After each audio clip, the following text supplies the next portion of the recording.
On Loose Lines, back for another week, and Daniel Hibberd joins me. Firstly, Daniel, hello and welcome back, mate. Hello, Paul. Yes, good to be back on, and looking forward to it. We will get on to how you spent last week because I got a rough idea how it was. How was Christmas? Firstly, we'll worry about last week in a minute, but how was Christmas, mate?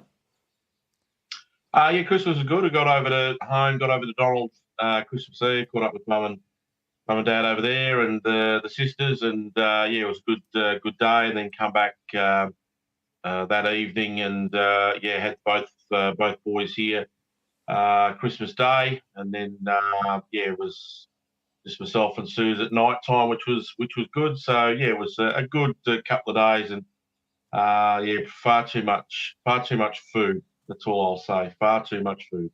Oh, well, those things, that's okay. Food's okay. It's there to be had. As long as you can have it, it is all good. So we are live. We encourage people to get involved. That is the whole idea of this show, is for people to get involved, have a bit of fun. We take ourselves a little bit seriously, Daniel, from time to time. We do cause a little bit of conjecture when we can. But all in all, the show is just about having a bit of fun. Always turn your phone down, Daniel, before you start doing all these things. Carly Turnbull, Janine Jones, and 5 other people. So I don't know any of those people. So welcome to On Loose Lines. But for anyone wanting to get involved, make sure you type your comments in and we will go from there. Not sure, Adenosi, not sure where he is. Right, Daniel, firstly, congratulations. Big, hearty congratulations on behalf of everyone from On Loose Lines. Did you get down on one knee? No, I didn't. But I planned it, and Suze had sort of been at me to sort of when's it going to happen, and I'd had it planned out, I guess, to a degree, what I was going to do, and I when I first met Suzanne, I actually met her here at her place, and the first thing I met was her horse, and was at the gate and having a pat with Lance, the horse, the stock horse, and I thought, well, I might as well. It was pretty much 4 years to the day that we met, and so I went and grabbed him out of the paddock and tied him up, and in the same spot that I met him, and grabbed Suze and came out and proposed at the same spot we met. So was really good. And then I actually went to a church for the morning, just for a bit of a walk around, and just killed a bit of time, and just had a quiet afternoon yesterday. But it was really good. It was really nice. Now, I have got the photos there. They're up on screen now. They'll take a second or two. 30 seconds for you, Daniel, unfortunately. I was wondering about the horse. I was wondering if he was a retired standardbred. So that actually explains what and why. Suzanne's just opened the door, and you said that Lance is the retired standardbred, and she's just punched a hole in the wall. It's worse when I call her Susan as well. Don't worry about that. That'll be 2 punches. Yeah, don't call her that. You'll need a plasterer soon, mate. Don't worry about that. She's not happy. She's filthy at the moment. Congratulations too. She can hear me, so congratulations firstly behind. But so there's no symbolic part about him other than he was just there. That was sort of your, I suppose, your little secret rendezvous, was it, to have the first little quiet chat? Yeah. So I pulled into the yard, pulled into the front part of the house, and he was the first thing I met, and got straight out of the car and gave him a pat, and then Susan came out, and we sort of met up, and then it was just sort of flowed from there. So I thought it was probably a bit poignant to sort of to involve him, because he was the first thing that I met as well. Well, that is good, and anyone can see there. It's a lovely, lovely ring on the finger too, mate. So well done, and congratulations to Suzanne. To Suzanne, not Susan. Don't call her Susan. She doesn't like it. I've got about 6 clips behind the ear coming my way, haven't I? More or less, probably more. More, I reckon more. I can butcher a name or two. There is no problems there at all. Now, we've got a few of our regulars have already got on there. Jeffrey Dixon is actually confused me a bit. Daniel, I just got to bring him back up to the top there. He won't come all the way up to the top. That's all right. His first comment there was, "Hi, I hope you and your family have a great New Year's and keep up the great work we do. So we appreciate that one. And Stuart Tanner is in Australia. My favourite Englishman. I'm not going to have Great Britain down as my number one this time. He's here for a month. Got to hopefully catch up with Stuart. So looking forward to that. Congratulations from Alexander Hurley, and then also Jeffrey Dixon. Congratulations. Have a great life together, which is really, really good. So it is good, and there was a lot of people. I know my friendly Kiwi was wrapped for you, so Cam Bray, so which is terrific. That's what you want, isn't it? Yeah, it is. It was. I put the tweet out, and it's had about 12,000 views, which is a bit surreal to be fair. But yeah, it's been good to get all the well wishes. It's really, really nice. No, it is indeed, and well done to you for that. When is the wedding? We're sort of sometime next year. We'll sort of work out how we're gonna do it, when we're gonna do it. And, but yeah, so probably in the second half of next year. Wednesday, 6 o'clock. To be live on Loose Live, I don't know how that'll play out. Gee. Oh, the boys will help out. You're expanding your portfolio of bloody interest, aren't you? The boys will get videographer for a wedding. Everyone online will get involved. Don't you worry about that. Alex Hurley, she'll become a flower girl for you, so it'll be fine. So there'll be no problems there. Nellie Melba, she's been doing yoga. She missed last week's show. She's been off doing yoga and that, so she'll want to get involved as well. Don't worry. Have them all involved somehow. leave it with me. Don't you worry about that. I'll organise it. You just worry about the rest. So that's all good. Corey O'Donoghue, who's tuned in. Corey O'Donoghue had one of the great thrills the other day, Daniel. His first race drive at the Elmore meeting I'm going with last Thursday off the top of my head. And fair to say he was wrapped, mate. And well done to him too. But he was absolutely wrapped. He had a smile from ear to ear coming back afterwards. So it's a good little thrill. I know he had another drive last night, and I know it didn't win, but I do know he had another drive last night as well. So at Sheppey, I'm just having a quick gander through that. Shouldn't be hard to find because it's a really long name. So there he is. So he drove Changeover Girl, ran fifth, only got beaten 4.5 metres behind Major Watson. So not a bad effort there. He'd done a lot of trials at Shep just before I'd sort of finished up calling the trials. He'd sort of been around for a few months, and the odd couple of drives. It wasn't he wasn't going flat out driving 6 or 7 at the trials every week. It was just a couple here and there, and gradually getting his confidence up and certainly driving nice enough horses is certainly an advantage as well. It gets your skills up, and that drive at Bendigo, I did see that drive at Bendigo. It was a really good drive. He really probably couldn't have done much more than what he did to finish third. It was he probably did have a chance to win it. I thought coming off the back straight, but the others were just a bit too good for him on the night. But he's certainly got he's got the right sort of pedigree and the right sort of trainers, I guess, to make sure that he does well out in the track as a driver. Rightio. Jeff Dixon's was saying I'm putting my hat in the ring to be the best man. Stuart Tanner's got me. As a celebrant, gee. What could go wrong? What could go wrong with me as a celebrant? What could go right? Nothing. I like that, Stuart. I could really enjoy that. Now, Daniel, we are on YouTube, and I want people to go to the YouTube. I love YouTube. You watch on the big screen. Barb from Sedgwick is there. Good evening, folks. Congratulations, Daniel. So thank you very much, Barb. That is also Nellie Melba. She has a couple of little aliases. Don't you worry about that. Four Lilies is how she's better off known. If you go with the Four Lilies, you'll go better. But Anthony Roberts, and this is his first time that I've ever had any communications with Anthony, but well done to you.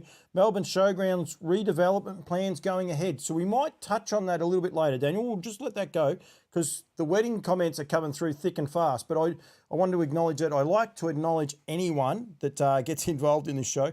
The comments are coming through. Alex Hurley's put one on here.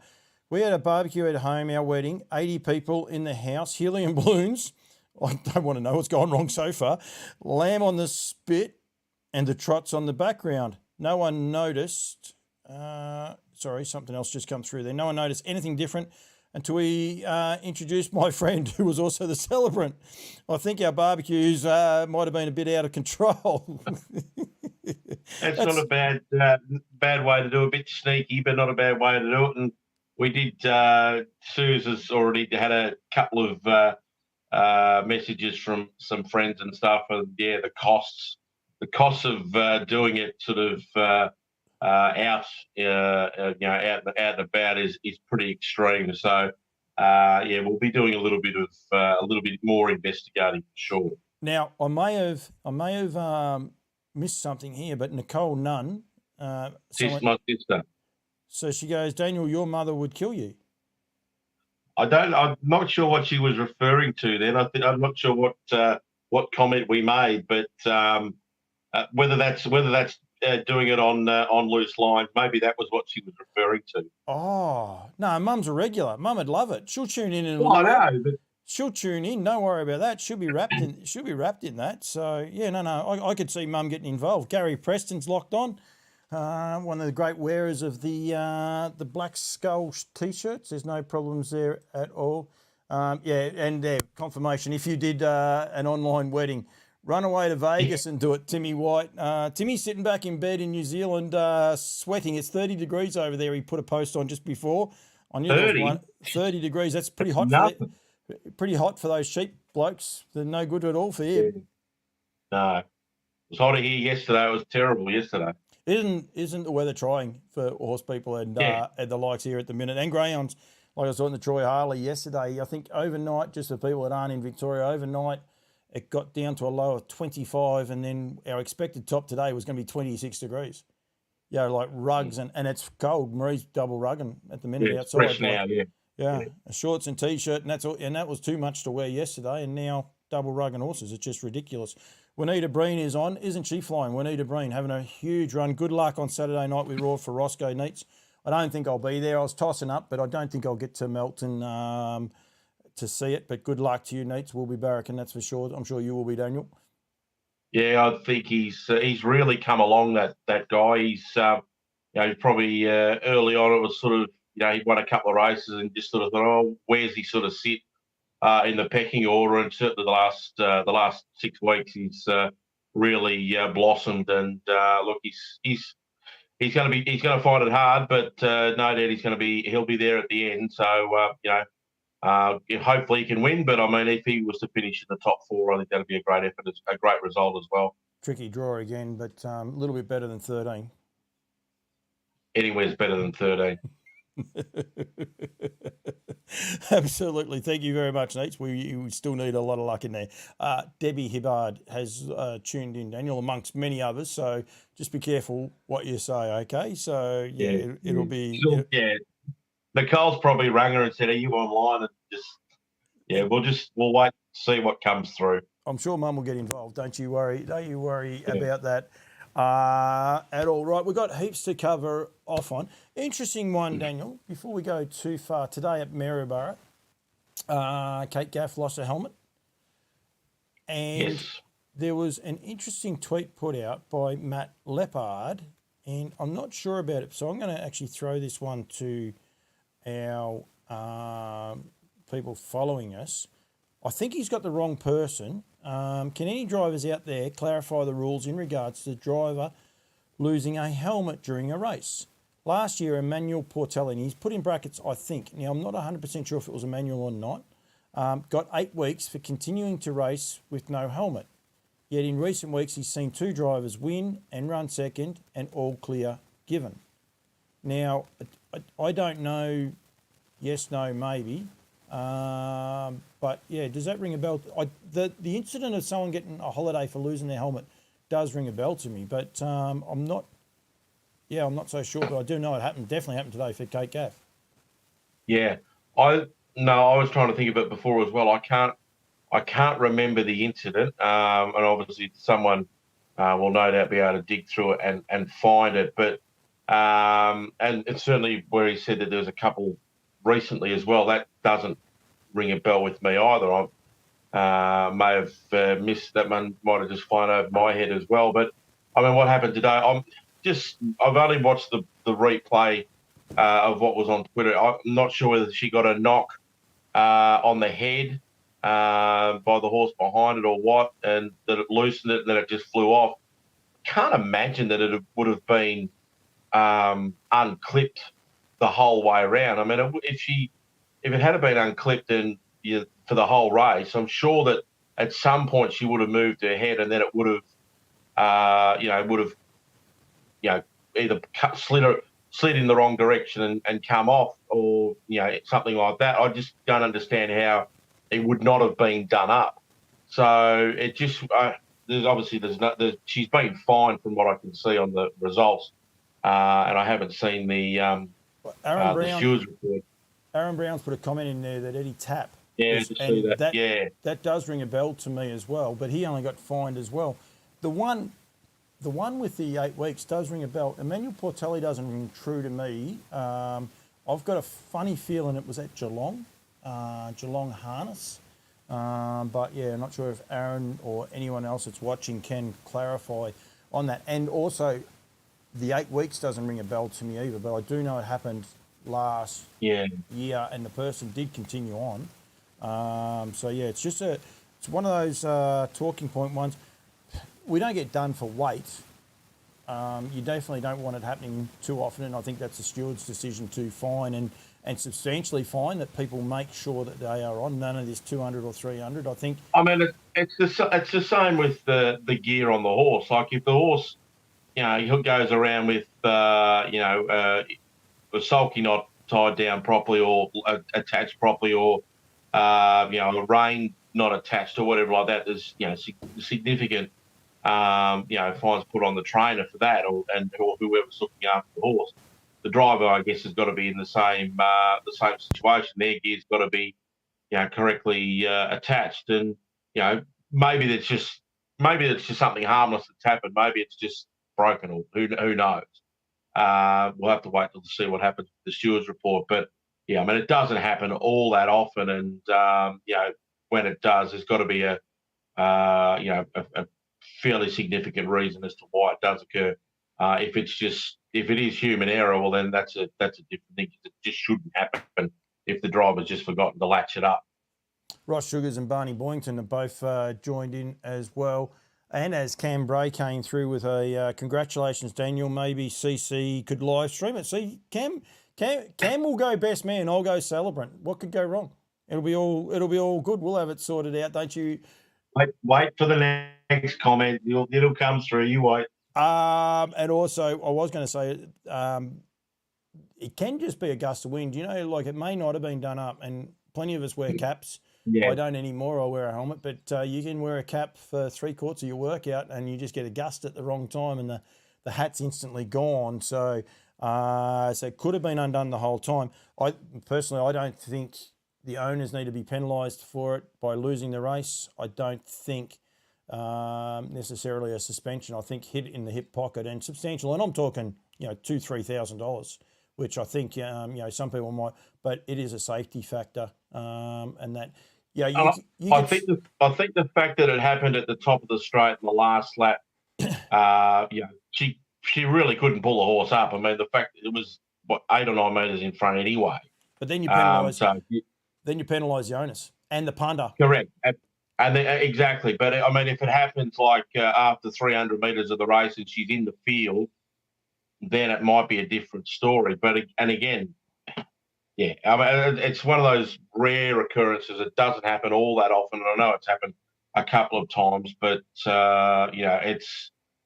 it's probably a really hard one to police from all perspectives, from the stewards, punters, owners, the whole lot.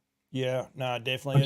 You can't have drivers going around with no helmets on. You can't have it just. Yeah. It's an interesting one. I was saying there before about the weight, Daniel. The jockeys don't weigh in with their helmets either. That's that is something that they don't even factor in for their weight. So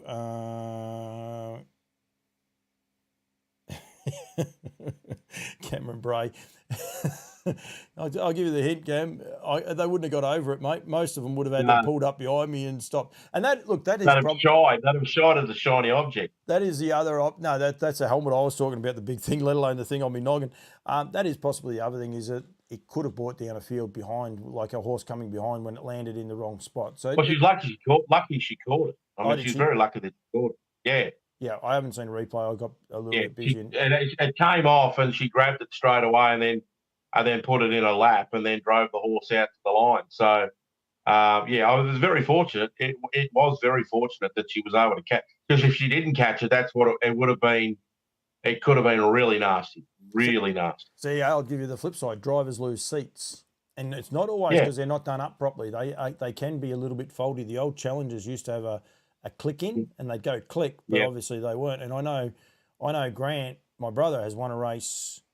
I reckon it was nearly the McNamara Cup on one of Peter Manning's horses, and he couldn't work out why his feet weren't reaching the stirrups, and he actually pulled the seat out and put it on his lap, and still drove the horse out. And funny, the things you can remember, he beat Craig Demler in a photo, and Craig was like, he saw him doing all that, and he still got up and beat Craig, in a photo. But Grant's thoughts on that were basically, well, if it lands out the back, it could bring someone down. So there's always that factor with these things getting flipped around. It can be dangerous in that sense. So yeah, so it is an interesting one.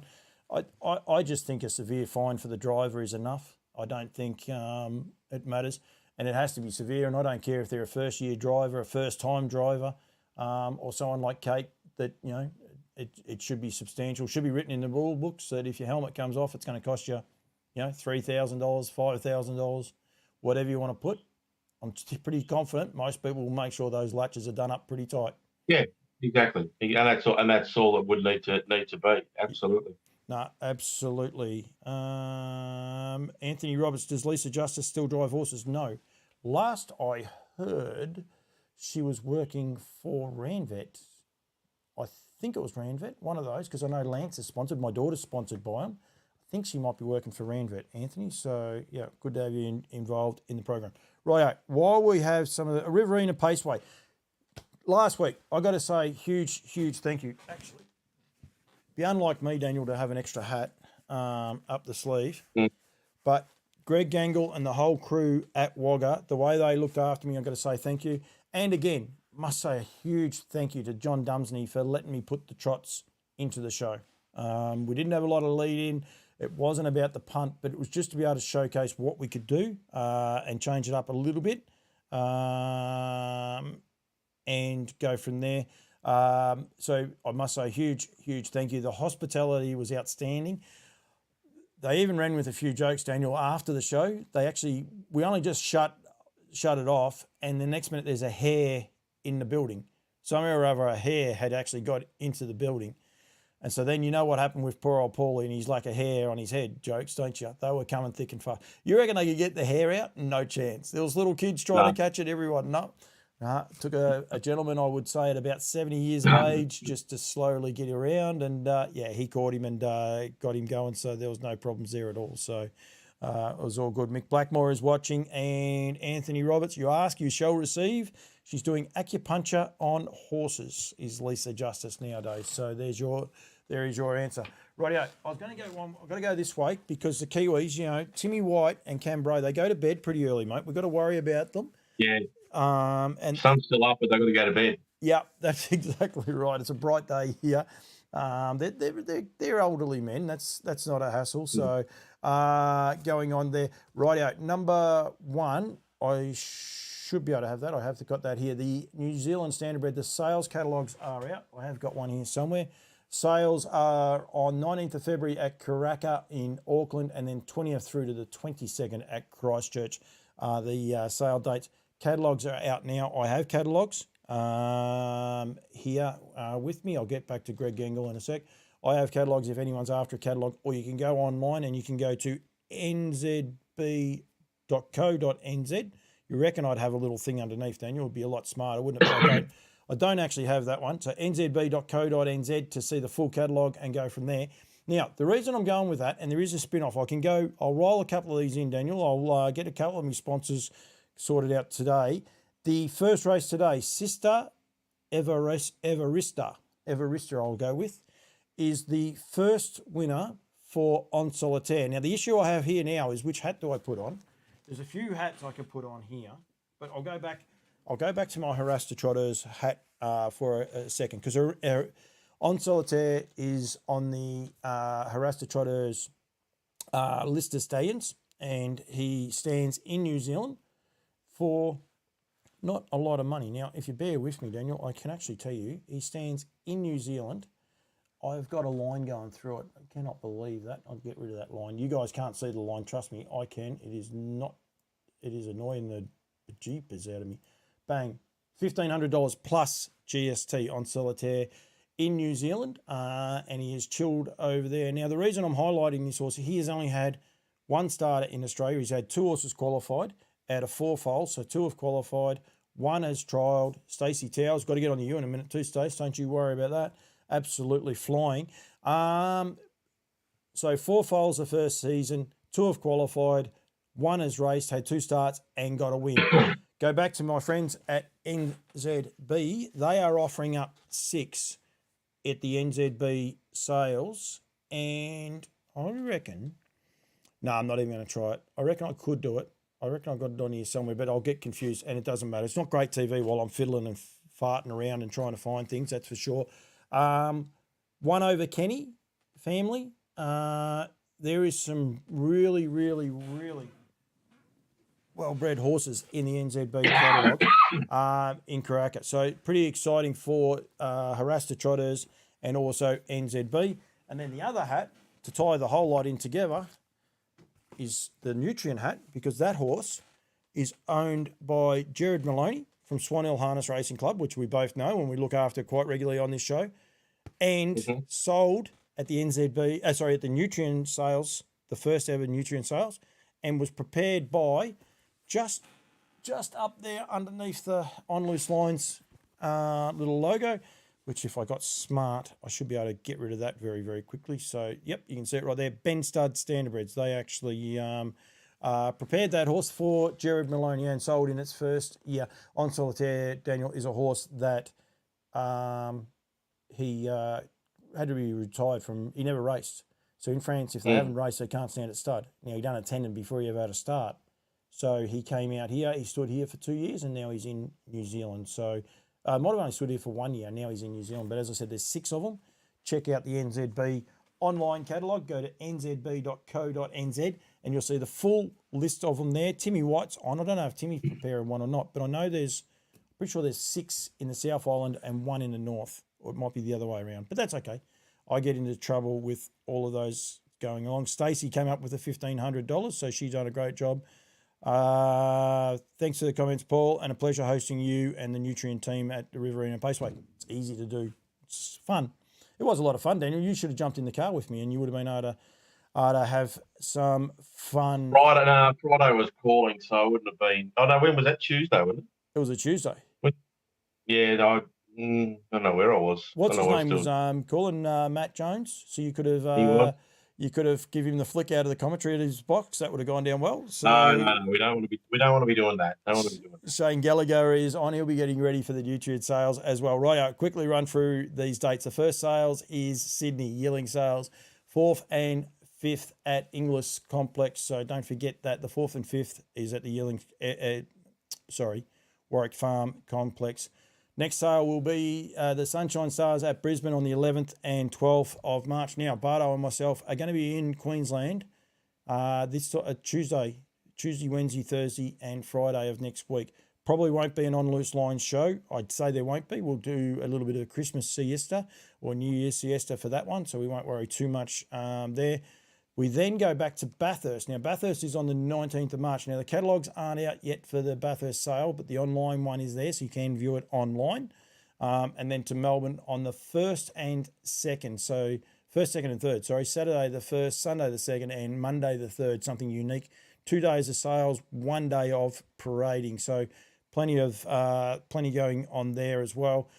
Then we have the race series, of course, there with the 2-year-old trotters being sponsored by Harasta Trotters. The pacing divisions both sponsored by Auctions Plus and also Alabar Farms. And you can see the stake money there for the 2023 season. $62,500 for the 2-year-old trotters, boys and girls, and $175,000 for the fillies. The Pacers. And 2024 season as 3-year-olds, the Trotters will race for 125,000. This is good for you and I, Daniel. And the Pacers will race for 100,000. So yeah, a lot more for the Pacers than the Trotters. Alex Early, I will get to you in a minute. I'm stuck on Nutrien, so just give me 1 second. I'll get back to that.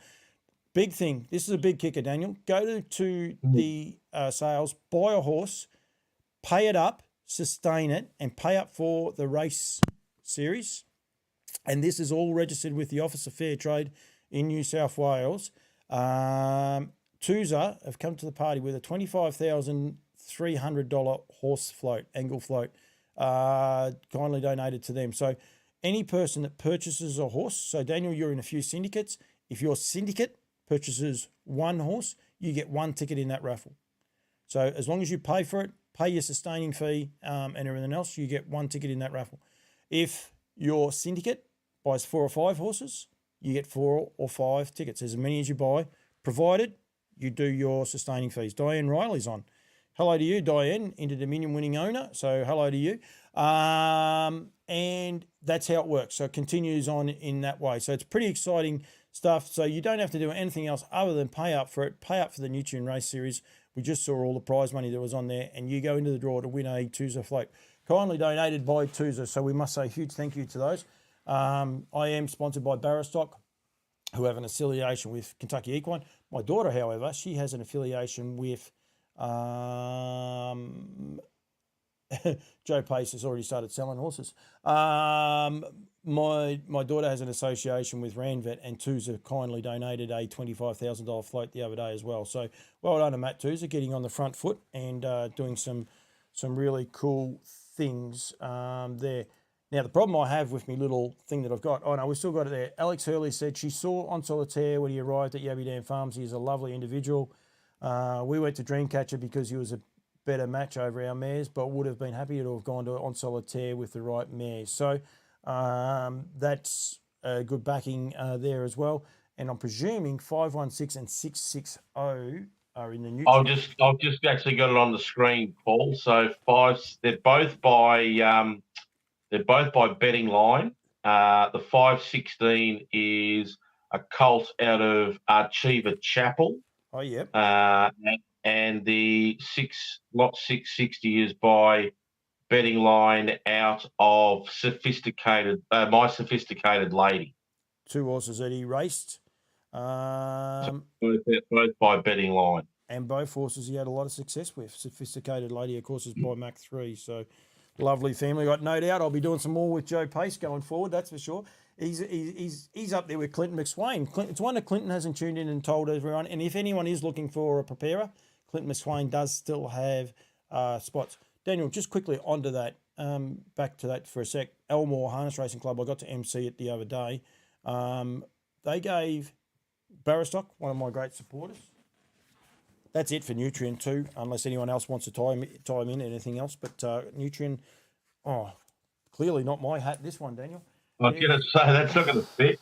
It was not going to fit in a month of Sundays. Hang on, let me get the hat on. Got to do the right thing by everyone. Right, Shelley Wicks is in there. Shelley's the number one on reels. If you ever want to watch someone on reels, Shelley Wicks's reels of her horses, they come up all the time.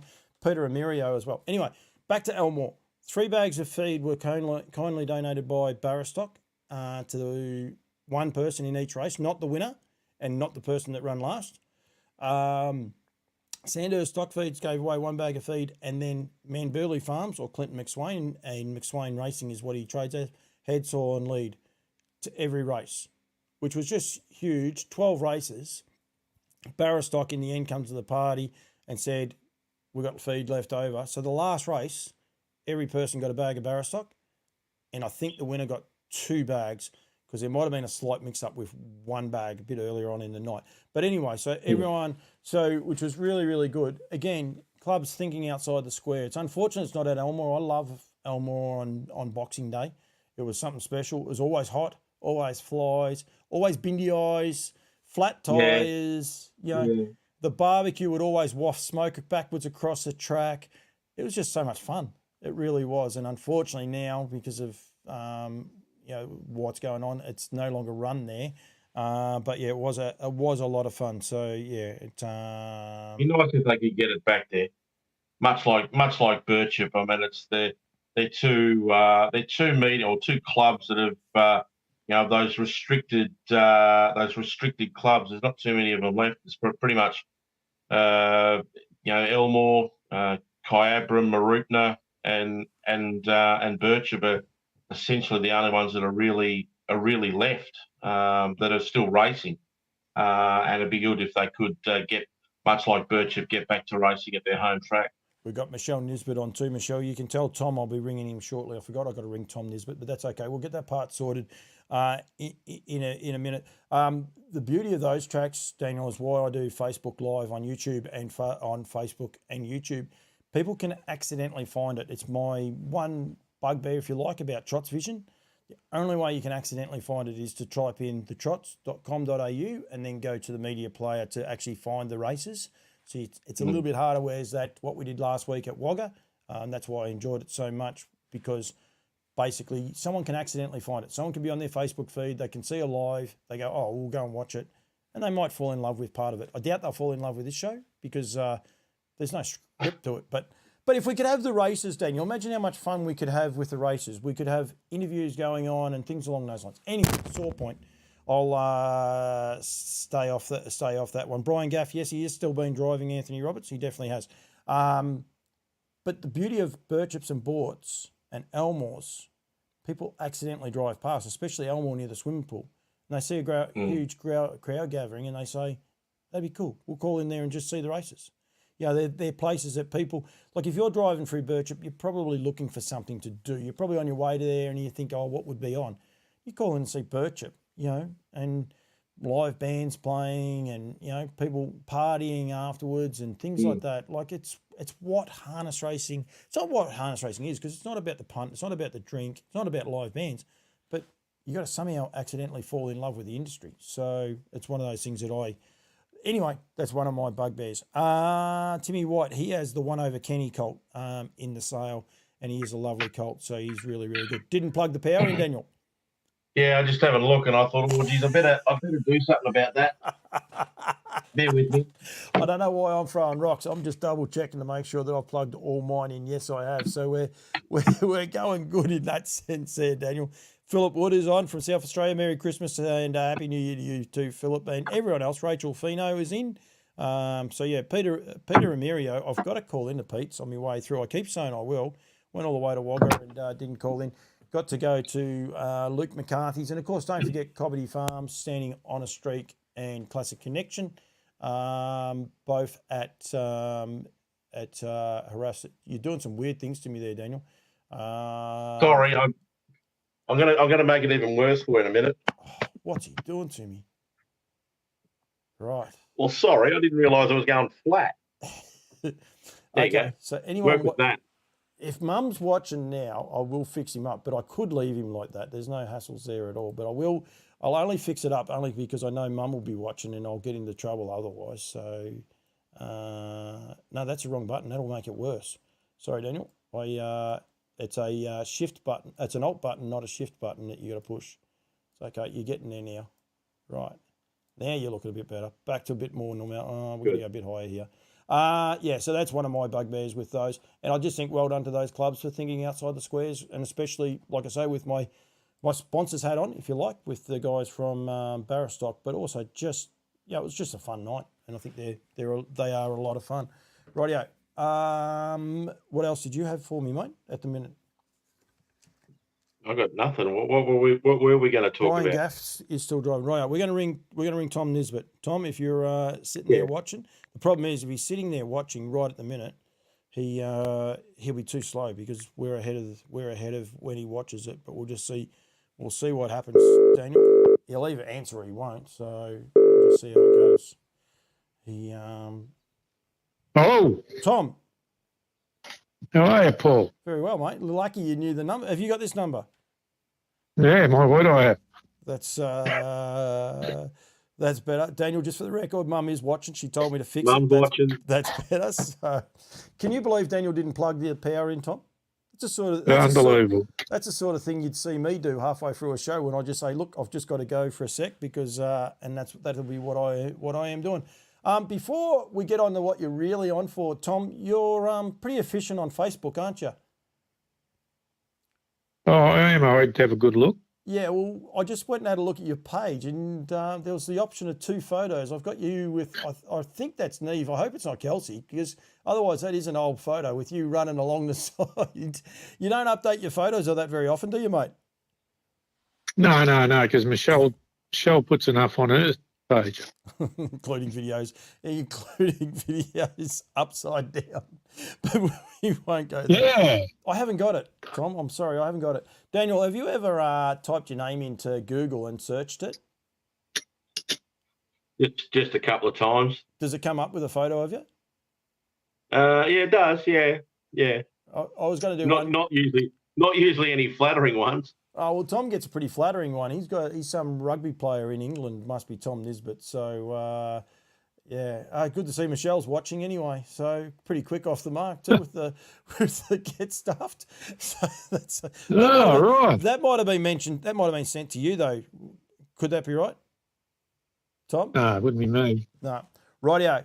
Now, Tom, we're here for a very, very important reason. One, you've got a new role, and we didn't mention it last time, but you are the actual official secretary of the Bort Harness Racing Club as well.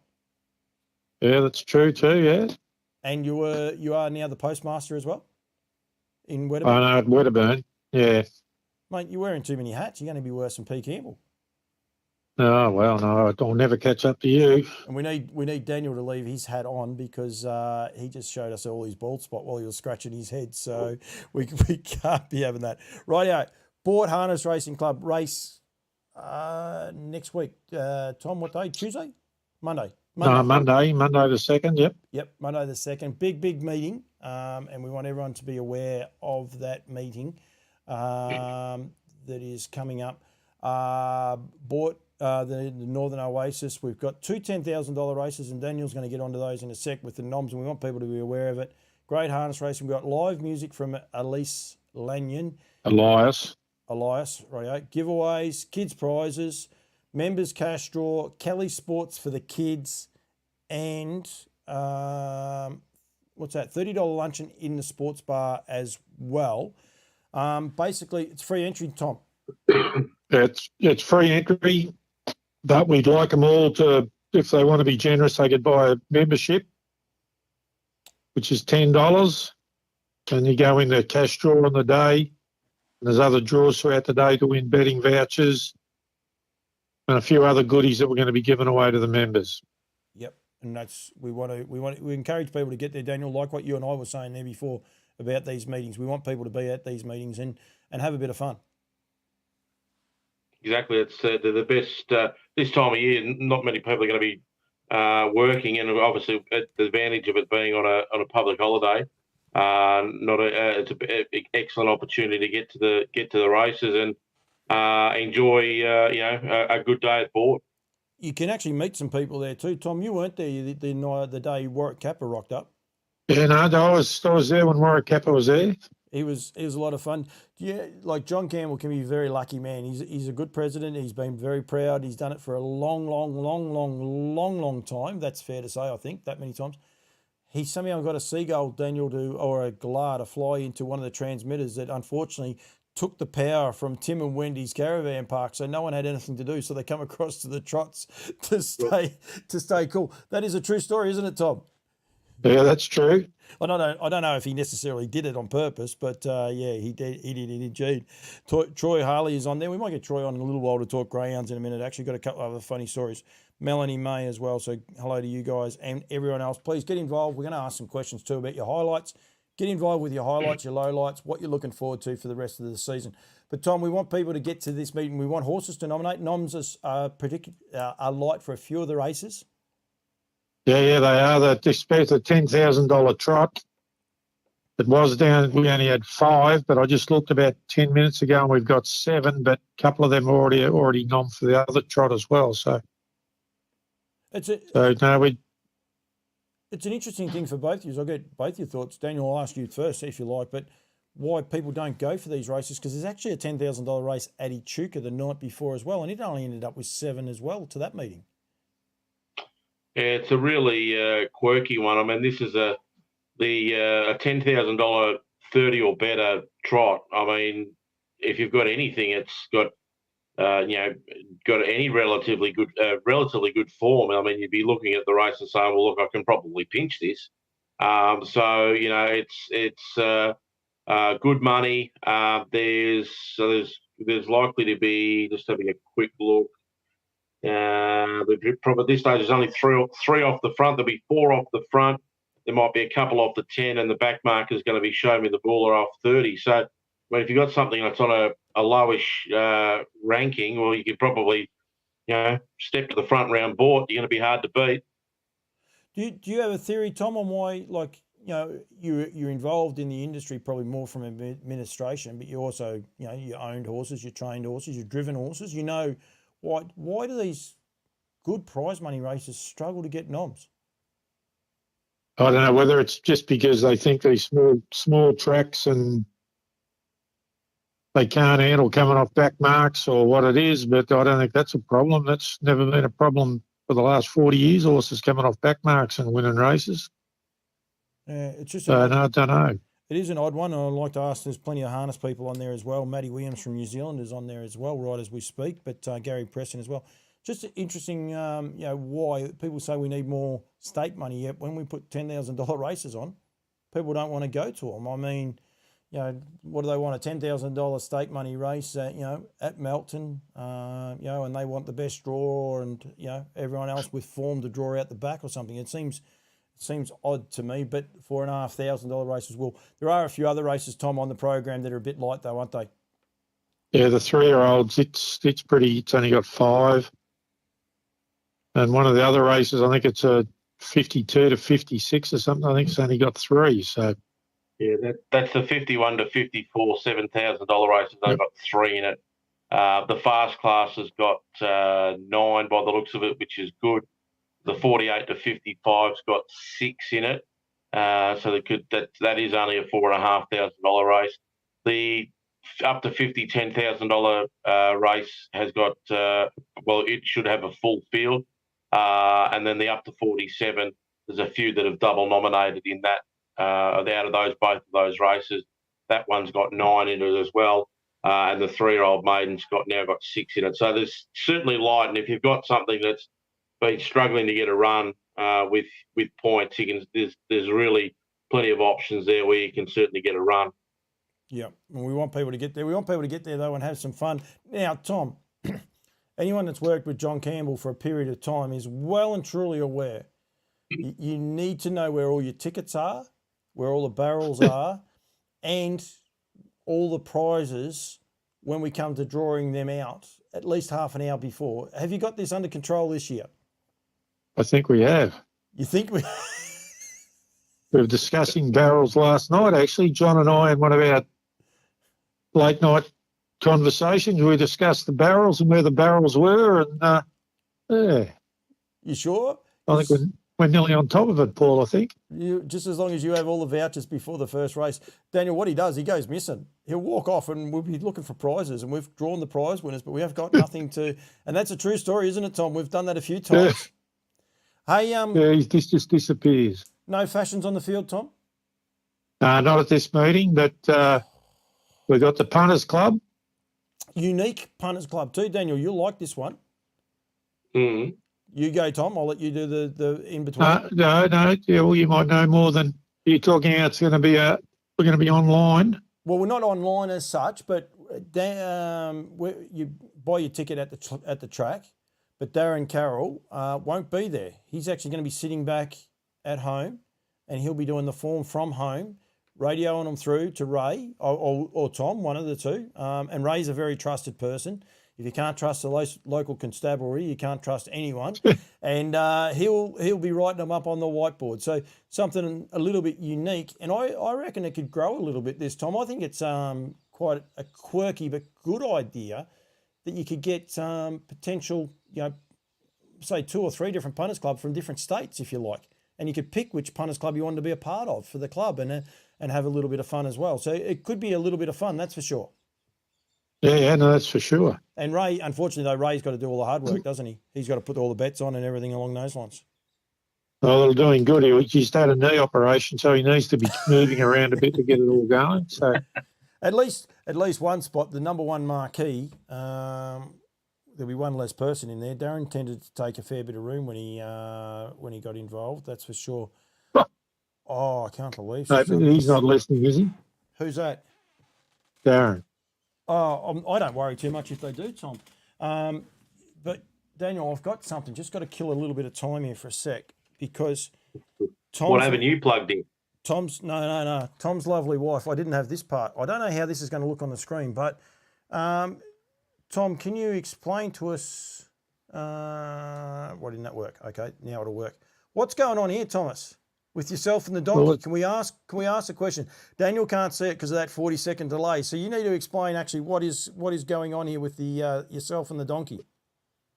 Is this the Christmas one, or It looks like it, yes. we have to do a Christmas card each year? So that was the Christmas card. Is the donkey one of yours? Yeah, that's Rodney. Rodney the donkey. Rodney's more famous. I walk down the street in Wedderburn and more people ask me how Rodney is than they ask about the wife and the kids. Well, when your wife sends photos through this, you can understand why, can't you?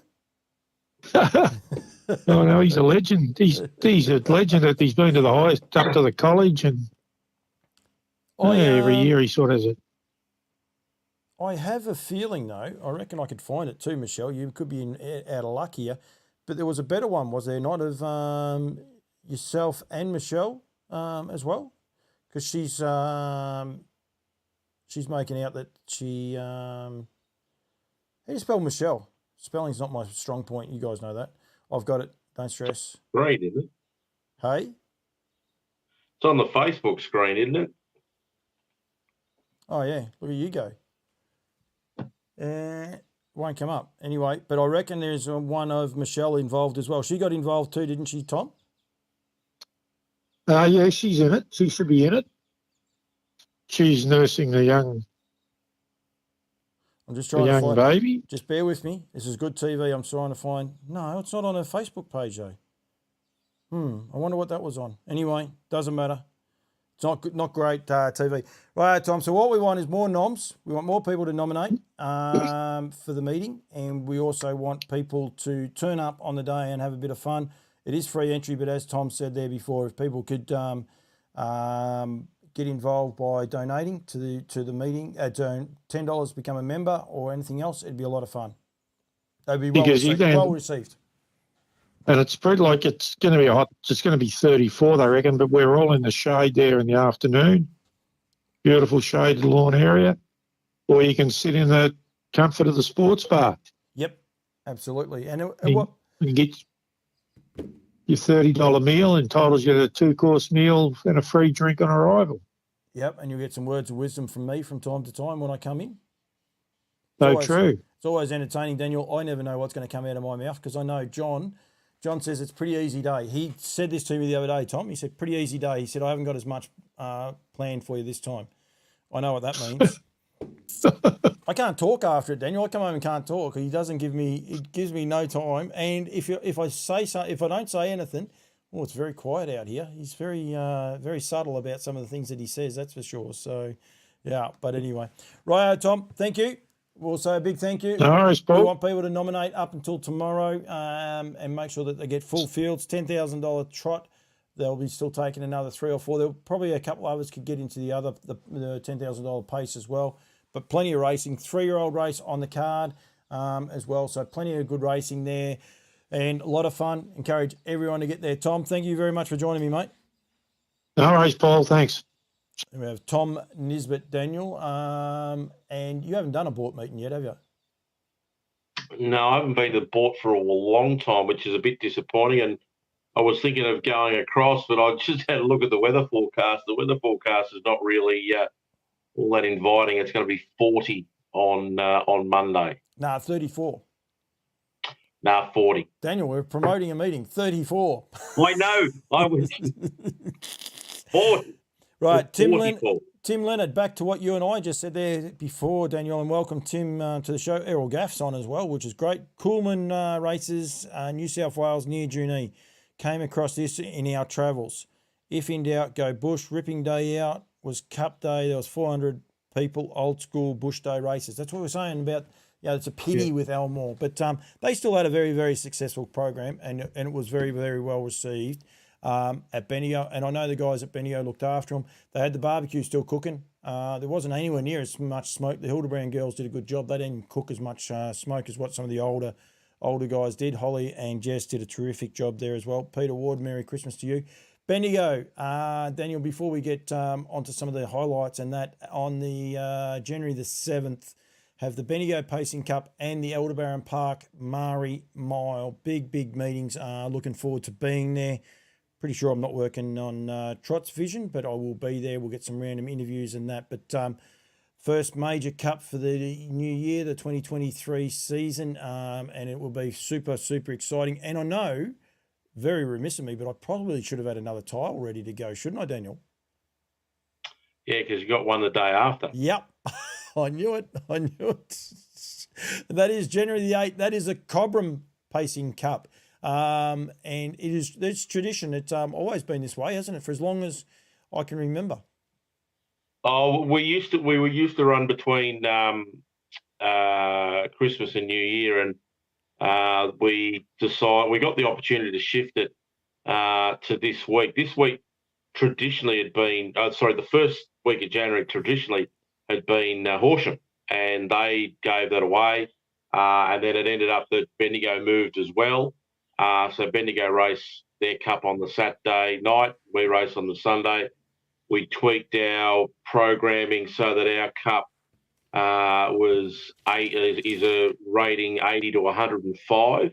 So you don't get the absolute elite who would be more than likely going for races at going for the race at Bendigo. So we just get that rung below the absolute 120 raters. And yeah, it's going to be a great day on Sunday. I've got the 35,000 for the Cup, 30,000 for the Trotters Cup.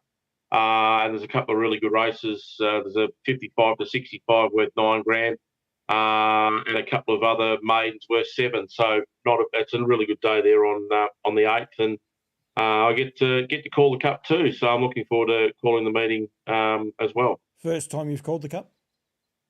Yeah, first time. It'll be the first harness cup that I've called. And trotting cup. So looking forward to it. It's going to be a great afternoon, and yeah, hopefully we get a good day weather-wise. Not too hot, but just comfortables would be nice. Did you and I do it? Was it last year? You and I? Yeah, yeah. That was a lot. We of fun. did it in the caretaker's hut. Yeah. So yeah, neither of us were real keen on going out and getting the winning drivers back. No, it was very. I think the last couple that we've had, we've really struck some very average weather. I think the year before was we'd had like 3 days of 42s, and then there's supposed to be some sort of change come through later in the day on Cup Day. It was still going to be 40 odd, and the change came through and gave us a bit of relief. But yeah, it was a horrible. We've had some pretty horrible Cup days, unfortunately, with heat, more or less heat than rain or anything like that. Bendigo has the same problem. It's one of the issues with this time of year leading into the Hunter Cup in February, where the weather's generally a bit better. But yeah, I do know one year it was 45 degrees at 5 o'clock at night, and the first race was set to start at 5:30. They put it back, but it was still just a horrible. Yeah, I mean it's a real. Yeah, you got a program. You just got to hope that it's the weather. You strike a decent day, but during the summer you just know that there's a fair chance you're going to strike, very hot weather. You're going to strike 40-degree days, and you just got to deal with it. And we've seen that in the dogs over the last couple of days, where they've shifted a lot of meetings from the middle of the afternoon to either morning or to night. So it's we can't obviously move to the night, but those particular instances, there's no reason why they can't start them a bit later.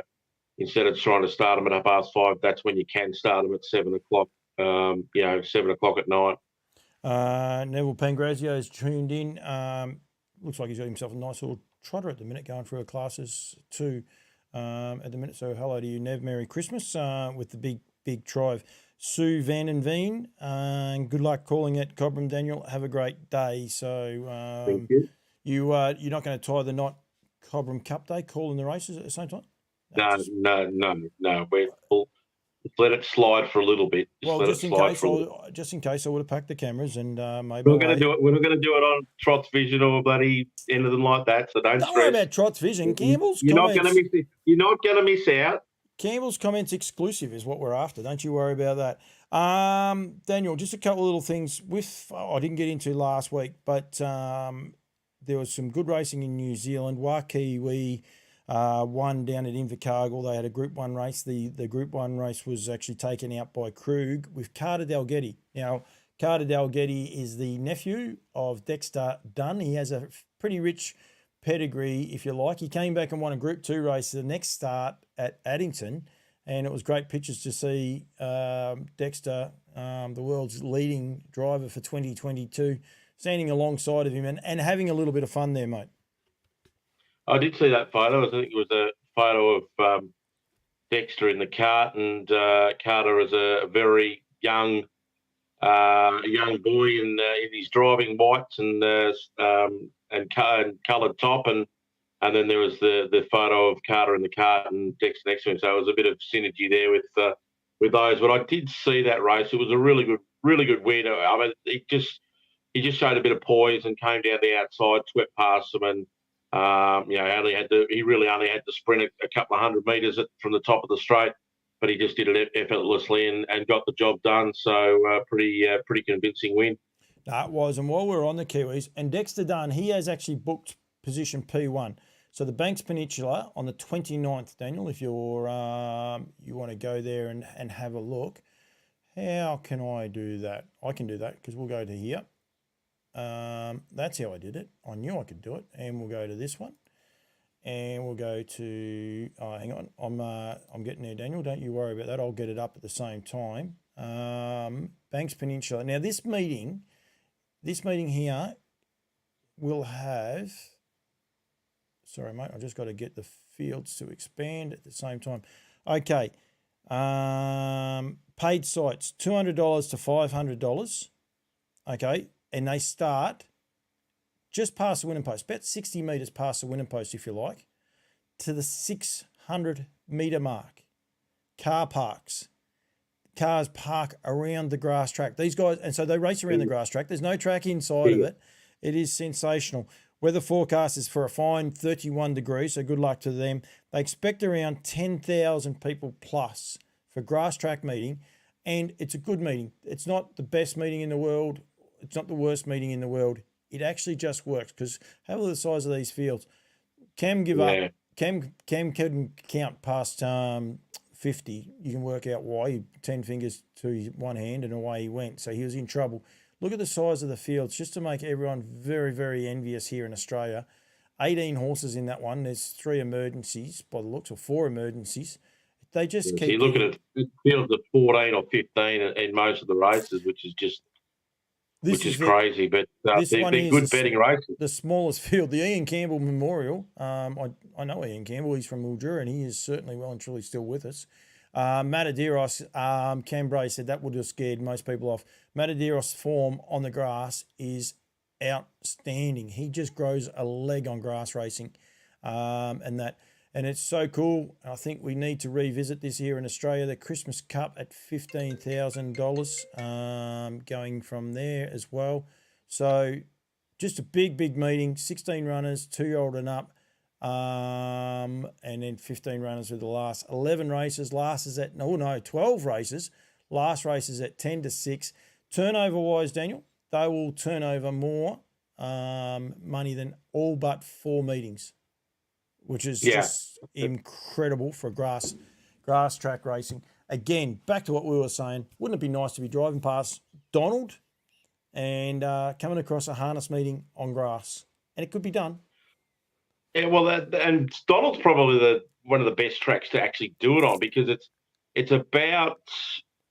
just over 1,700 metres, 1,750 metres around. So you'd have 2,000 metre races would start basically Top of the straight. halfway up, right? yeah, and near enough to it. You couldn't run any mile races or anything like that, but 2,000 metres around the Donald track would certainly test it. And it's a wide enough track. You know, you have to have fields of 14 or whatever. They could come from everywhere. There's no crossings there anymore that I know of. They've sort of have disappeared. So there's no issues with that. It'd be awesome. It would literally be really awesome. But yeah, I totally agree. We just need to get that race off the ground at Yarra Valley where they've been trying. I just haven't been able to do it. Give up on it. Put it somewhere else. Take it somewhere else. Give up on it because they're having some Horsham. Horsham won't get washed out. Horsham got a beautiful grass track. Like 3 years of trying, surely, like nothing against Yarra Valley, you know, good luck to the guys, but just try somewhere else. Because, you know, that time of year in Yarra Glen is just no good. I'm sorry, but yeah, I'd love the romance of it. It'd be awesome. And it's a great meeting, the Oaks meeting. I was fortunate enough to do it a couple of years ago. I think I was going to do it the first year, actually. I've done it twice, but the first year was when it was going to be on the grass. And unfortunately, they cancelled it that day because it was so wet. So, yeah, I think do it. But, you know, Kyneton, you imagine going to Kyneton Thoroughbred Gallops track and running trot races on it. It'd be sensational under the trees. Be so much fun. So anyway, and another place that doesn't have grass tracks. So yeah. Anyway, I digress. I get lost. I got one more thing to do actually for one of my sponsors, Woodland Stud this year. 50 individual winners for Sweet Lou, 13 in New Zealand, $32.5 million if you don't mind in sponsorship deals. So yep, I got all these ads to play, Daniel. I haven't played one of them. Geez, I'm good at this. I just keep rolling. All right. What was your highlight? Because I've asked everyone else to get involved and we haven't got anyone. But if anyone is out there watching, you've still got plenty of time because I'm going to show one of my highlights of Daniel's calling, if you like, in a minute. But one of your highlights, Daniel, if you like, for the season of 2022. Well, from a personal perspective, in the harness, it was in the trot game was actually having a horse in a Group 1 final. We had Hephaestus Phoenix run in the Homegrown Classic. He ran second. He was in front, turning for home, and I thought, here we go, this is it. And then David Aiken get up on the inside of us and knocked us off, and we ran second. But it was a really big thrill to actually own a horse in a Group 1. And yeah, there's that Group 1 arguments could be set aside for another day, but it was a great experience, and yeah, we've had a lot of fun this year with him, with Melk. He won a couple of races. He ran in a Derby, with no luck. Ran in a Breeders' Crown series, and again didn't have any luck. And unfortunately, he has gone amiss, and he'll be out of action for a little while, which is disappointing. But that's the ups and downs of racing. But it's been a thrill to have a 3-year-old going around in the best races, and whilst we didn't get all the luck we would have hoped for, it was still exciting to be in those big races. And yeah, thanks, Mum.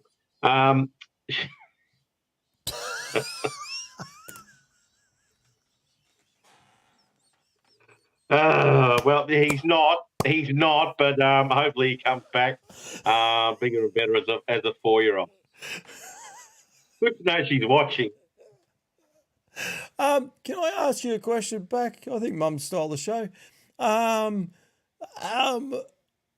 Hephaestus Phoenix is a mouthful and a half, yet his stable name's Malcolm. Malcolm, yeah. Why wouldn't you just call him Malcolm Phoenix? Can you have a word with the Shaw brothers? I didn't name it. Can you have a word with them and just sort of say that, Malcolm, I can get Malcolm out every day of the week. Hephaestus Phoenix, I have to think about it. Hephaestus Phoenix. I have to think about it. No, but he's in the paddock, and I just actually got a photo of him today. He's out the paddock, and hopefully he comes back at the back end of next year. We've got HRA's Cam Brown. He's actually watching, and off on my YouTube feed, Graham Searle, the quality of the 2-year-old trotting fillies this year. Great point, Graham. Really, really, they are amazing. It's ridiculous, isn't it? You keep thinking watch those bunch of fillies, Ladies in Red, Tough Tilly, and all the rest. You watch these guys. If they come back as good next year, they'll be spoken about in the same, albeit different gate. And that the difference is all these fillies could take on the world. They could travel like the way they are going, rocking with attitude. Susan is her name. Funny that sort of rings home pretty good to you, doesn't it? Susan is her name, or Suzanne is her name. Not quite. Yeah.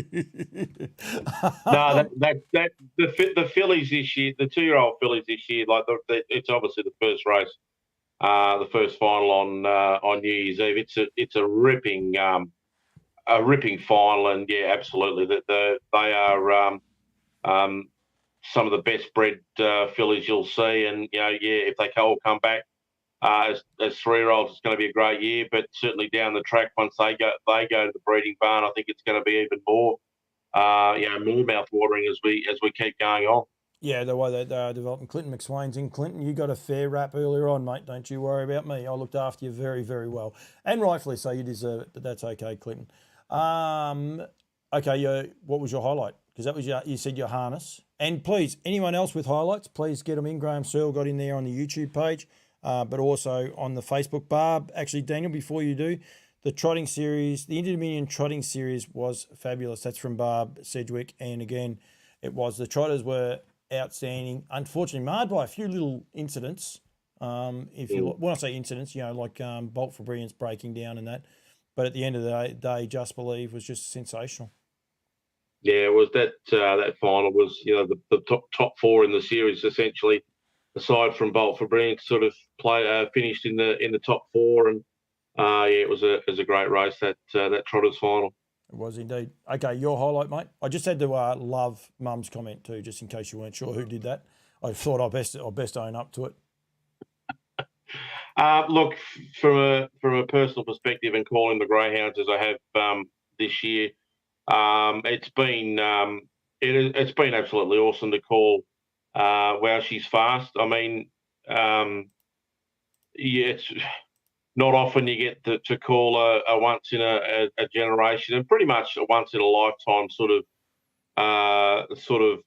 racing animal, whether it is a horse or a dog. And she's just been incredible this past 12 months. I know she won the Phoenix at the back end of last year, but then she came out and got to call. I got to call her throughout the launching pad series, where she was undefeated, couldn't draw a box, but still managed to win. And then she came out and won the Speed Star after that. She then returned and won the Group 1 Bitches race, the Sapphire Classic, in crazy fast time. It was a ridiculous run that night. We didn't get to see her at her absolute best in the Melbourne Cup Series, where she didn't make the final, but then she won the showdown. The shootout. In an amazing race, and then for her to win the Phoenix last a couple of weeks ago, I just topped off what is one of the most remarkable 12-month periods for any greyhound, and for her to have won $2 million in stakes is just, I mean, it's just ridiculous that a greyhound could earn that much money, and the trotting horses can't get anywhere near that amount of coin. It's insane, the money that is available to the greyhounds at the moment, and it's just, they've done all the hard yards, have done the backbone of the industry was pretty much broken there for a while, but they've managed to get it back together. And to be able to call her over the last 12 months has certainly been the highlight of my year. I'm going to go now to the shootout, and we'll be back very, very quickly, Daniel. The best time of 28.82. The track record, for reference, is 28.790, held by Aston Rupee, and they're moving in. Race number 9, the shootout, the green light, set to run. Ready. Racing. Fast out, She's a Pearl. She's a Pearl led easily from Photo Man. On the outside, McInerney. Wow, she's fast as sticking to the rail and driving through. She's a Pearl leads the way. They went 5.08 to the first marker. She's a Pearl. Here comes Wow, she's fast. Right behind it. Out deep was Photo Man and McInerney. She's a Pearl leads the length. Wow, she's fast has got the inside. Drive through. Races away. Wow, she's fast. Wow, she's fast by 4. Beat She's a Pearl. A photo. Right, mate, we're back. I think the beauty of that race, it was billed as this match race between two dogs, even though there was 4 in it, 2 terrific dogs, the other 2. It just planned out like promoter's dream, that race, wasn't it? It was, and I mean, and we got the same situation in the Phoenix the other week too. They both landed together, and there's been so much talk about who was better because neither of them had ever met. And for personal indulgence, I mean, it was, throughout the course of the year, I'm thinking, oh, geez, I'd love to be the one to call it, when it happened. And for a period there, it didn't look like it was going to happen at all. And then we got the news that it was going to happen that particular night, that they were both going to clash, and it was going to be a 4-dog race. And it was an amazing race, and it showed how good that She's a Pearl is. It showed how good that Wow She's Fast is, and we've seen what Wow She's Fast has been able to do since then. And She's a Pearl is drawn box 1 in the Gosford Cup next week, so she's a chance to get another big race on the mantelpiece as well. And as you said there, the stake money is just scary, and it scares us. I saw Brooke Ennis one day last week, I called into Melton Saddlery. She works there part-time, and she's just blown away by Amaron Boy. I saw the celebrations later with Greg Sugars and Jess Tubbs, and they had an absolute ball. Imagine if they had a won, but it's just you think about this. He was beaten a breath in the heat of the Melbourne Cup, in which he was a reserve. He was beaten a breath by Well She's Fast in the showdown, the match $30,000 match race. He won the Group 1. He won the Silver Chief, and then he's been beaten ahead in the Phoenix. I mean, the total margins that he's been beaten is probably no more than a length, and that's the difference between him having maybe 1.7. No, well, actually, probably having $2.5 million in the bank, as opposed to he's picked up. I think he's sitting on about 400,000 in stakes. That's how close he was to winning some big money. But in saying that, he hasn't won those races, but he's still got 400,000 in the bank, which is ridiculous. This is a show we try to be positive about for the harness people, Daniel. You're killing me. You know that, don't you? Clint Anderson, just it's not actually a highlight for the year or not, but when things happen all the time. Sale Greyhounds 2 years ago. Freak Storm. I was late to the party set. No, I don't know if I was late to the party setting my gear up, or it was heat night, but he lost one of his best cameras in a storm there. The other night, he didn't lose a camera, but he got absolutely drowned again. It is Boxing Night, Sale Cup. It's traditionally Boxing Night. New Year's Day is Healesville, and there's a couple of big meetings there, both of those ones, I think, from memory. And he put a little tweet out the other day that he got drowned again. I don't think Sale will be up on Clint's, must try to avoid it. Highlights. They look after you well there, the guys at Sale, don't get me wrong, and it's a boutique little venue. It's got a lovely feel to it. Please give it a wrap, but seriously, it's there. Alexander Hurley, who has been a great contributor to On Loose Lines since its inception, but also especially this year. And great that she's going to be a flower girl for you, Daniel. 2-year-old trotting fillies have been tremendous this year, but so have the 3-year-old colts. And I would tend to agree with this, just outshadowing just a little bit. Cravoche Dior, Plymouth Chubb, Harry Stamper, and of course Courage Stride. And you got to feel for Courage Stride. He's a super little horse. He's just come along in the wrong time. He really has. He gets back to Amaron Boy. And if they all he's come against all the good ones at the wrong time. If they all go on for the next couple of years, imagine how good they are going to be. Cravoche Dior, I am 90% sure is a gelding. Plymouth Chubb, I'm 100% sure. Harry Stamper is the only one. I think he has to be a gelding because he looks like one, and I mean that in a nice way, Joe. If you're still watching, Joe, you might confirm that. So there's no reason for any of those guys to be going to stud anytime soon. So you would imagine that it's going to be huge for us going forward. Joe is still on there. So is Greg Gangle. So hello to you guys. And Greg. Cravache Door's a gelding, and as is Courage Stride. So I think most of those And Harry, boys are. I'm pretty sure Harry Stamper is as well. yeah, I think it's going to be a lot of fun. And, all three. Which is hard for us because we're going to be racing against them all the time. Nah, you'll be right. He's a gelding. Joe just confirmed he's a gelding. You'll be right, Daniel, because they'll be racing in the free for alls. I'm tipping they'll be all rubbing their hands together and looking forward to it. I don't know if you saw Plymouth Chubbs run the other day in the Vicbred. It was just ridiculous. They run home in 56.4 and he misses at 30, tacks on, and is still there at the finish. It's just ridiculous how good that horse is. As they all are, and I think they're so exciting to watch. They all got a little bit of everything, if you know what I mean. They've all got a gate speed. So best draw, Plymouth Chubb may be the most superior gate speed. They're all strong. They can all sit in the def, and they're all very violently fast. And violent's the right word for them because they, Courage Stride, driven the same way. Away you go.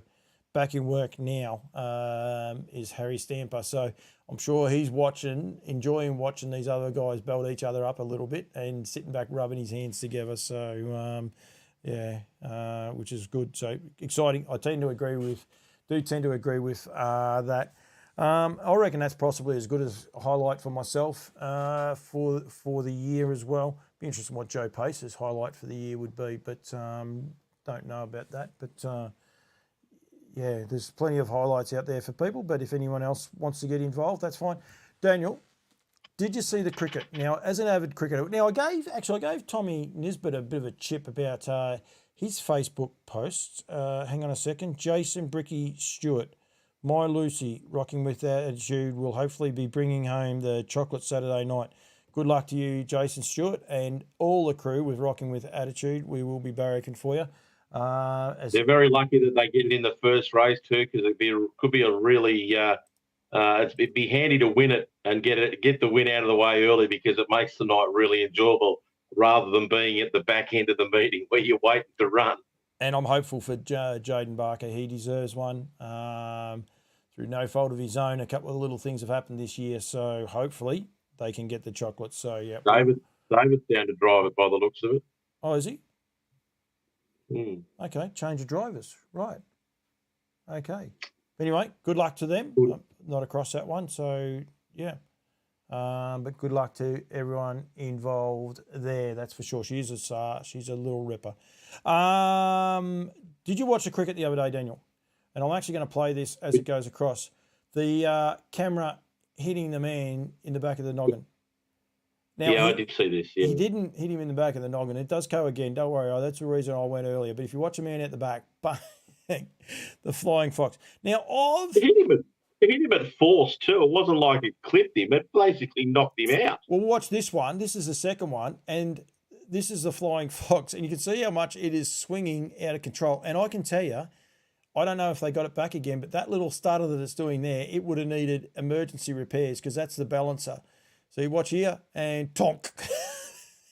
Now, luckily it hit him in the back of the shoulder. But, I mean, seriously.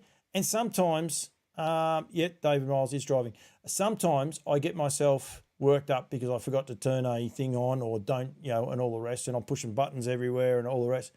How would you be? That guy would have one job to do. That would be to fly the flying fox. You got a hectare of space, and you got it so far up in the air, and you're driving it low into the players. I mean, just hand your license in, pal. I know it's been on social media quite a lot, but I just imagine the fright you get. You're out there by yourself. As a cricketer, it can be a lonely place. You wonder what it was. Pretty boring. They say when you're doing Achilles, it's like someone shot you. I reckon he might have thought it was a flare from Amy Park and the bloody Melbourne Victory teams are storming the ground or something. But again, it just would have been like a bolt from nowhere. It just would have been the biggest fright that man's life. So anyway, just a little bit of fun. I reckon I've covered off on just about everything. We're not going to do the Vicbred fields. Good luck to everyone with runners in the Vicbreds and the likes. Stacey Towers had a good win last night. Stacey, again, another regular contributor. Daniel, was there a delay with Shepparton? Was there a reason? I saw a post about one of the drivers. Yes, someone took ill in the stabling area, and obviously ambulance attended to that, and then they had to get another ambulance in. That's all I know. I didn't hear any more other than that, but that's what I'd read about that. Yeah, I just saw a post about the fact that it was 12 o'clock the last race, so put back an hour, so which is unfortunate this time of year. Hopefully everyone just drove accordingly, drove slowly, and enjoyed the ride and drive home. So they can't help those little things. Daniel, there was a couple of little ones. I did notice a couple of girls in New South Wales.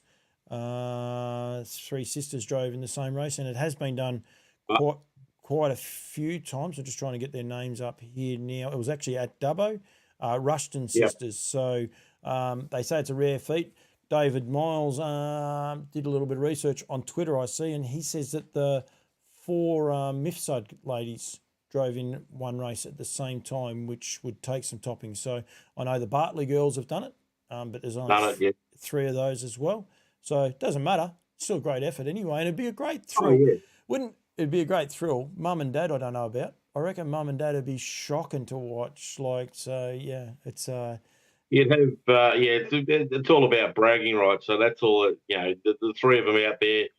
That they would just be ultra competitive. It doesn't matter which family, whoever's family it is, brothers and sisters, they'd just be ultra competitive and want to win and knock the other one off. I know this is one of those random ones that you find out about, I suppose, when you travel around. But the Butchers, so Zachary, Benjamin, and David all drove in the New Zealand Cup together, which they think is a first for the New Zealand Cup at the time, but they but I was talking to them and I just said, who's Mum in the interview? I just asked, who will Mum be barracking for? They said she won't even watch it. She'll probably lock herself in the bathroom with no noise on. And I'm like, serious? Like she'd come down and watch? Nah. She hates watching them full stop. And she didn't watch. I asked and she did not watch the New Zealand Cup. And she had people there, so no one could come and tell her what was going on. They had people there to protect her, so she didn't. So, which is just amazing. So, yeah. Anthony Portelli is on there. Anthony, you might be able to answer the question for us if you want to, but was it Emmanuel that got, because I'm pretty sure Emmanuel and Anthony are twin brothers. They're definitely brothers, but I think they're twins.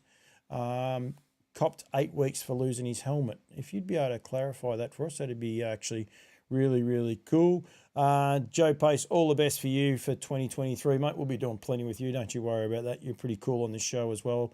Ben Stud, Juddy, you guys, well, actually, it'd be probably Tracy, actually. Tracy, we made sure we looked after you guys. Having the winner today, the first of the On Solitaires today. I don't know how many hats I wore for that one, Daniel. I couldn't get the Ben Stud one. I couldn't get the Ben Stud one out, but of course prepared by Ben Stud, and they've got a big draft of horses. I encourage people to do that. Get the catalogues out and get out and about while you're having a bit of a break over the summer breaks, and check out these yearlings and weanlings. Durham Park put new rugs on the colts. I saw people are getting really fancy with what they put up, and go from there. So Anne O'Connor. Just trying to give Anthony Portelli, Ray Tat. When are we having a chat? Ray, well, you could come on the show, Raymond. That'll be a little bit of fun. He lives, Daniel, I've got to do an interview with the boy, and I keep putting it off or forgetting about it. He lives all of about 5K away. I actually can ride my bike there and go from there, so it's all good to go. Pogger's on. Stephen Salter, congratulations on the engagement, Daniel. Great news. And go from there. Apart from Campbell's comments, I know I'm biased, but Dan Malecki's overall calling has been a treat on the big nights. Yep, would not disagree with that in any way, Tim. That's Tim Garrett. I believe Timmy and Dan Malecki, Daniel have been mates for years. The one thing I love about Dan is when he gets a bit bored, he can get very, very witty. So I do enjoy it. I had a ball. I don't know if you saw the Talking Trotters, and I encourage people to. I just asked him, is there any chance, bit of a chat, and at Maryborough, and he came down and, we could have gone forever. They were on the track. They were almost caught up behind the mobile, and he thought he'd better get behind and do it. But, a lot of fun. And Steve, good luck to you on Saturday night, mate. Make sure you have a big one and go from there. Ben Stud, don't have to thank me, Ben Stud. That's what I do. That's what we're here for. We're here to have fun. We want people to get involved in the show. have fun, build it up. We don't worry about numbers and likes. What we do worry about is people engaging and getting involved with it, because that makes it more fun. That's why it's the #1 online talkback harness racing show on the internet, Facebook and YouTube. Don't know if it is or not, but anyway, where did I say someone came from last year, Daniel, when I hung up, or 2 weeks ago? It was one of the most weirdest places. I get 3 or 4 people from very strange countries, towns, but Yeah, you're very good in the Middle East and through the through the subcontinent. We seem to be getting a lot of people through Pakistan and India. It's Yep. Yeah. And I encourage them, and I encourage those guys to get involved and go from there. Imagine if I had the races on then, they'd be pinching me live stream as often as they could, but that's okay. We won't worry. We won't worry about that. Dan Malecki needs to bring back his trivia nights. Well, what we could do, Alex, we might be able to get Dan. I might do some pre-records. We might throw a couple of Dan Malecki's trivia comments into it, Daniel, and go from there and have a bit of fun with it. Go from that. All right, I reckon. I'm not sure Anthony Portelli. Oh, and now, guess what? The Welsh are in. The Welsh are in. Dragon Heart Racing. Katie Perry Evans, thank you for sharing that. She's building up my profile. I encourage people to go and watch.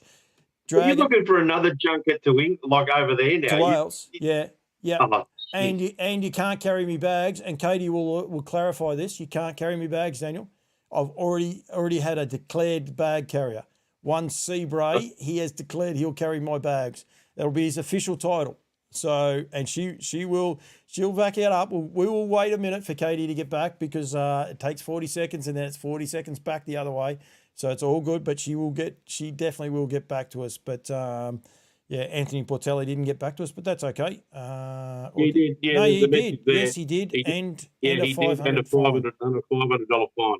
So I got 8 weeks and a $500 fine. Yeah, that's unbelievable, isn't it? So anyway, Katie Cambray is in bed, tucked up in bed, because it's 9:30 and the sun's still up in New Zealand. 9:30 in New Zealand, so yeah, he'll be tucked up in bed, sound asleep, probably cuddling his teddy bear.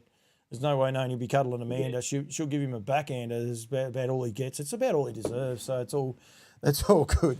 It is all good. But no, true story. Hopefully may one day end up in Wales with Campbell's comments, mate. That'll be something different. Not this time of year, though, I'm telling you. I'm not going. I've seen snow and... No.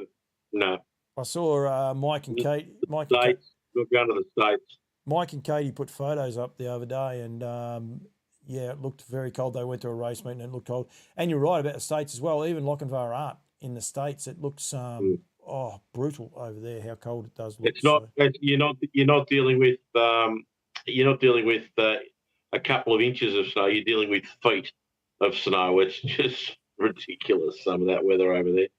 Yeah, it is indeed. Anthony Portelli, no, I don't think it is fair. I think you may not like this or not. I think he probably should have been fined more, but no suspension. Now, because I don't think suspending someone for an accident like that helps anyone. But the helmets need to be done up properly and securely.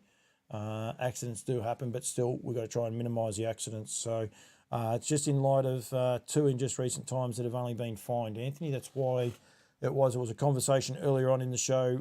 Matt Leppard put it out on social media today. So we were more trying to get a bit of clarification. So thank you very much for that. And no, at the end of the day, I think a substantial fine is enough for losing a helmet, because you're not going out there deliberately to do it in any way. So I don't think suspending someone for that is fair or just.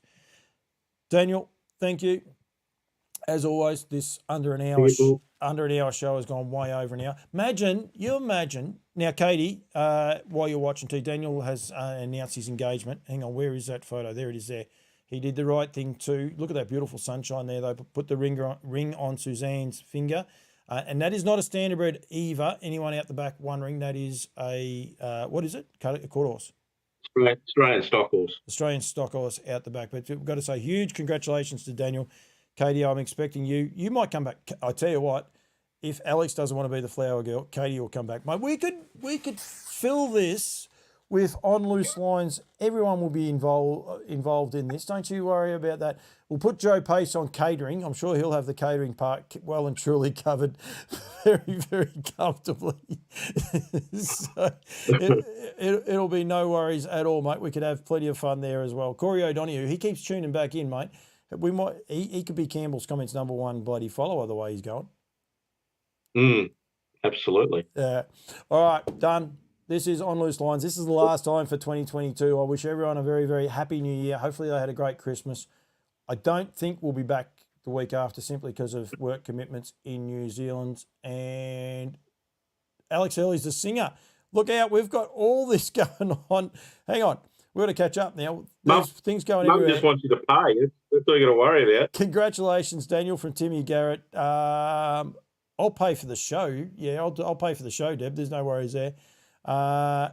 Katie Perry Evans is happy to scatter flowers and wear a pretty dress. She wears pretty dresses all the time. Joe can't cook apparently, so we don't want him on catering. That's a fair effort.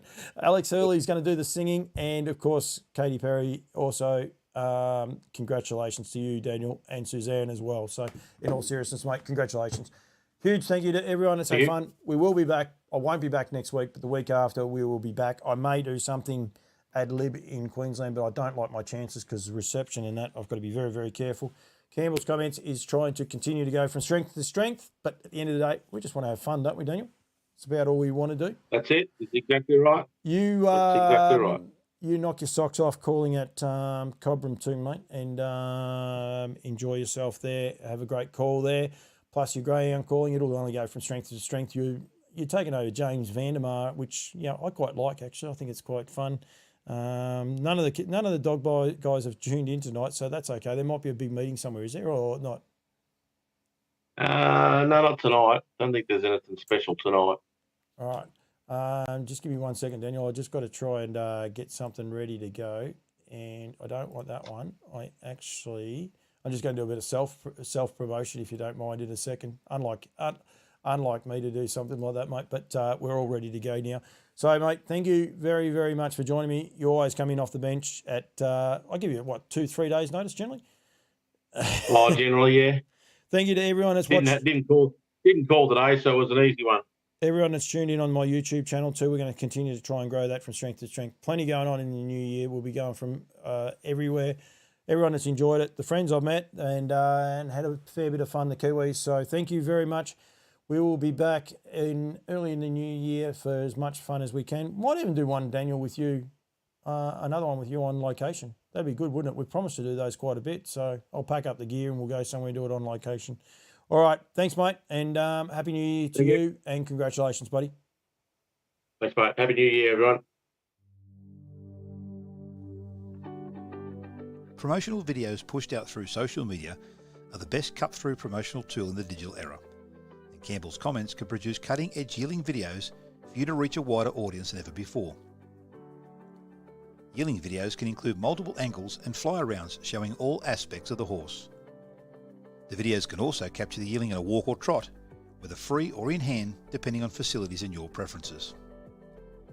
Slow motion footage is also available to further enhance the qualities of the yearling. All videos come with graphic overlay and music provided if desired. Campbell's Comments has the ability to provide a YouTube platform for people to view your videos, in addition to Facebook, Twitter and Instagram. With almost 20,000 organic followers across the social media platforms, Campbell's Comments has the reach to make a difference to your promotion. Also available are on-farm interviews promoting your product, including farm drone footage. All videos can be live streamed or pre-recorded. For further inquiries, email admin@campbellscomments.com or phone Paul on 0409 180 113.